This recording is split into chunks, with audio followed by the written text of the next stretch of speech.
It's not a secret. Burnout. I've been doing this for 15 years, and I've heard the number one barrier I hear people say, or that I see, is they have too much on their plate.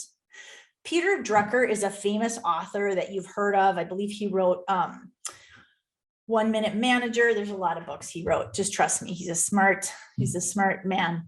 And he said he's never met an executive who couldn't stop doing 25% of what they're doing and nobody would even know. And burnout is a barrier for you to have the time you need to plan and prepare and be an empowering leader. Now, I mean, I hear people talk about this all the time.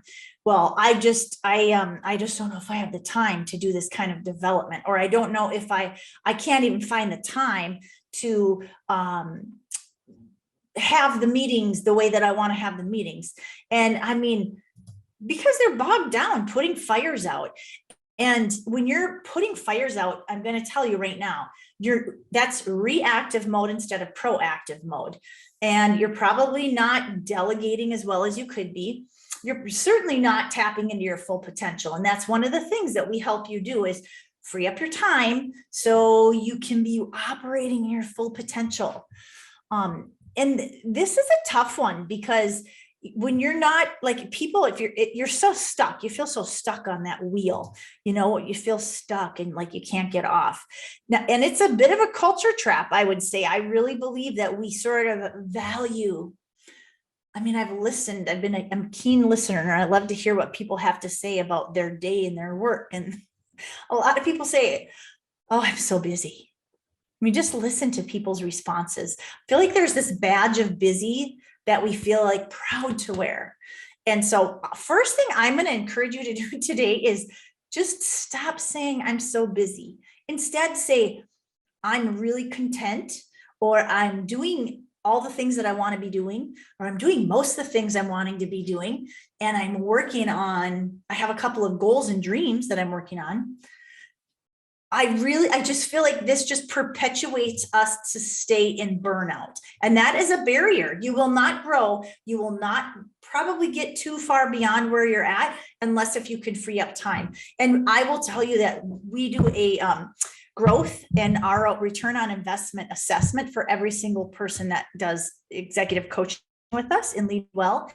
And it's unbelievable the amount of time that people are freeing up. I would say between 5 and 20 hours a week is what people are finding.